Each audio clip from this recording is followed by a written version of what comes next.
एक बार की बात है, दो जुड़वा पोलर बेयर थे। माँ की देखरेख में दोनों के दिन अच्छे से गुजर रहे थे कि एक दिन माँ ने अचानक ऐलान कर दिया, कल से तुम्हें खुद अपना ख्याल रखना होगा। ना मैं तुम लोगों को खाने के लिए कुछ दूंगी और ना ही अब और कोई शिकार करना सिखाऊंगी। और अगले दिन माँ ने बिना बताए दोनों को छोड़कर चली गई। अब दोनों भाई अपने दम पर थे।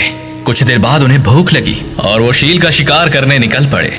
दोनों समुद्र के किनारे पर पहुंचकर चुपचाप बैठ गए कि अभी कोई सील तैरते हुए उनकी तरफ आएगी और उसे पकड़कर खा लेंगे।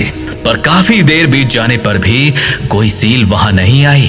अब पहला भाई पानी छूते हुए बोला, ओह कितना ठंडा पानी है, लगता है हमें इसमें उतरना ही पड़ेगा, नहीं तो हम भूखे ही रह जाएंगे। पर दूसरा भाई उसकी बात काटते हुए बोला, पागल हो गए हो, इतना ठंडे पानी में कूदकर अपनी जान दोगे क्या? अरे थोड़ा इंतजार करो, कोई ना कोई सील आ ही जाएगी। पर पहला भाई नहीं माना। उसने हिम्मत जुटाई और पानी में कूद पड़ा। कुछ देर बाद वो वापस आया पर उसके हाथ में कोई सील नहीं थी और ऊपर से वो एकदम गीला हो चुका था, ठंड से कांप रहा था। दूसरा भाई उस पर हंसा, मैंने पहले ही मना किया था, अब भुगतो। लेकिन पहले भाई ने तो मानो सील पकड़ने की ठान ही रखी हो। वो फिर से पानी में कूदा।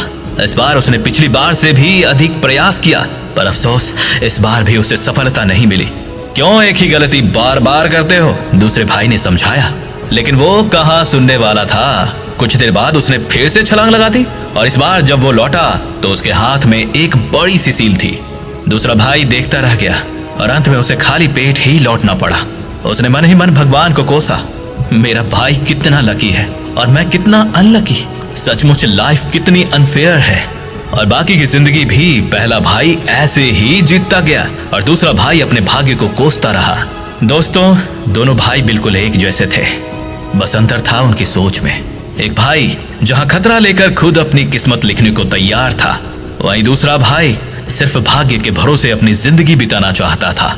और इस कहानी की तरह ही असल जीवन में भी जिंदगी उसी को सब कुछ देती है जो अपने डर को जीतना जानता है, जो जानता है कि हाँ कुछ करने में तो खतरा है पर कुछ ना करने में और भी खतरा है, जो जानता है कि अगर पहला प्रयास सफल ना हो तो दूसरा ट्राई करना चाहिए और दूसरा ना हो तो तीसरा, जो जानता है कि जिंदगी तो हमें सब कुछ देने को तैयार है, बस जरूरत है तो खुद पर भरोसा करने की और अपने डर को पीछे छोड़ अपने दिल की आवाज सुनने की। नहीं तो हम जीने को तो जी ही लेंगे पर अंदर ही अंदर अफसोस और पछतावे में घुटते रहेंगे कि काश मैंने भी कोशिश की होती।